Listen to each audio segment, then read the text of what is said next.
Hello! Finally, we are here at Godauri, our first family snow experience. Maganda pala magpunta dito sa ganitong weather nila kasi hindi na masyadong makapal yung snow, hindi na masyadong malamig, hindi na kami naka-jacket, naka-cap, kasi hindi na siya masyadong malamig. Carry na yung lamig. Pero kailangan pa rin magbutas, mag-snow yung shoes, tsaka mag-gloves. Lalo na pa yung mga maliit pa yung mga batuta namin. Ganda siya kasi hindi na masyadong malamig. Carry na yung lamig. Nag-enjoy pa rin sila sa snow. Di na nagamit yung dinala naming mga pang-snow. Akala namin magamit pa pero okay lang. Marang bisis din kami na stuck sa snow. Ang kapal din sa may bandang gitna. Finally, natuloy din kami after 5 years of manifesting. Kasi na-experience ang dalawang batuta. Kasi last time, sabi ni Daddy, mag-White Christmas kami nung si Diyos pa. Di natuloy kasi. Di natuloy. Tapos, nasundan ni Lance.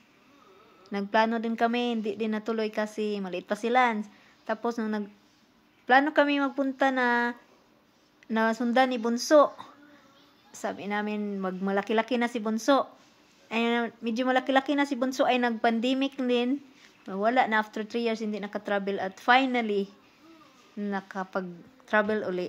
Sulit siya in God's will kasi na first experience ng dalawang bata at sa kuya. So, worth it yung first snow namin kasi first adventure as family of 5, international adventure.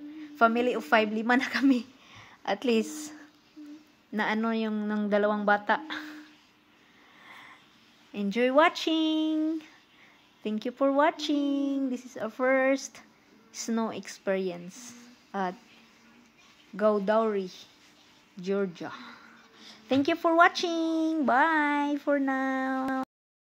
Worth it yung pagpunta dito kasi di siya masyadong malamig, di na masyadong makapal yung snow. Napakaganda.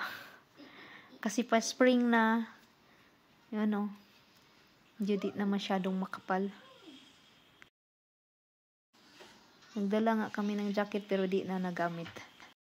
Di na din kami nagkap kasi carry lang yung ano, parang nasa duha lang yung lamig niya. Or sa Baguio. Thank you for watching. Napakaganda yung view. Enjoy na ang tatlong mga batuta. Oh. Ang takbuhan at saka yan. Enjoy sila. Kahit malayo, worth it yung pagpunta. Challenging yung daan, paikot-ikot, paba, tataas. Pero ang ganda ng mga view. Enjoy si Bunso. Tinitikman pa nga yung ice. Ice cream daw.